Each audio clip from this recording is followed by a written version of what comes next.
พื่อนในวงเล่าเขาเล่าว่าน้องเลิกแฟนฐานะกำลังคลอนแค่ถูกแฟนตัดรักจากลาถือแก้วเหล้าค้างนั่งฟังเพื่อนเขานินทาสะกิดใจให้ห่วงหาฐานะเคยเป็นแฟนเก่าถึงเคยซึมเศร้าตอนเจ้าตัดหักสิ้นใหญ่อายยังบ่ยอมมีใครเพราะใจบ่ลืมหักเฮาคิดว่าป่านนี้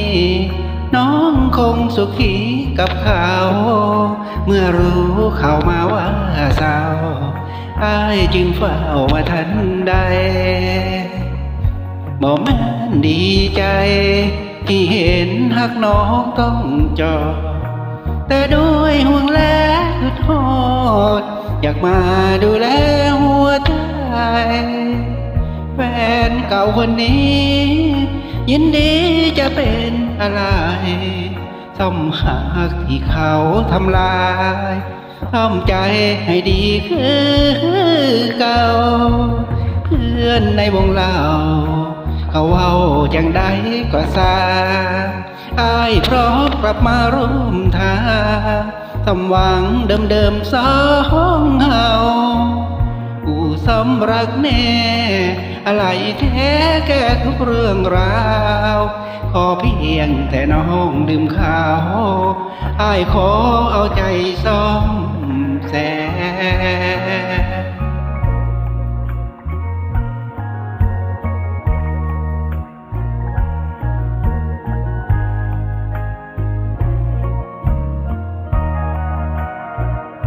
บ่แม่นดีใจที่เห็นหักน้องต้องจอแต่ด้วยห่วงและคิดฮอดอยากมาดูแลหัวใจแฟนเก่าคนนี้ยินดีจะเป็นอะไรซ่อมหักที่เขาทำลายซ่อมใจให้ดีคือเก่าเพื่อนในวงเล่าเขาเว้าจังใดก็สา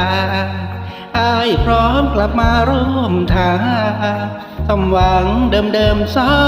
งเฮาผู้สำรักแน่อะไรแท้แก้ทุกเรื่องราวขอเพียงแต่น้องดื่มข้าวอายขอเอาใจซ่อมแซม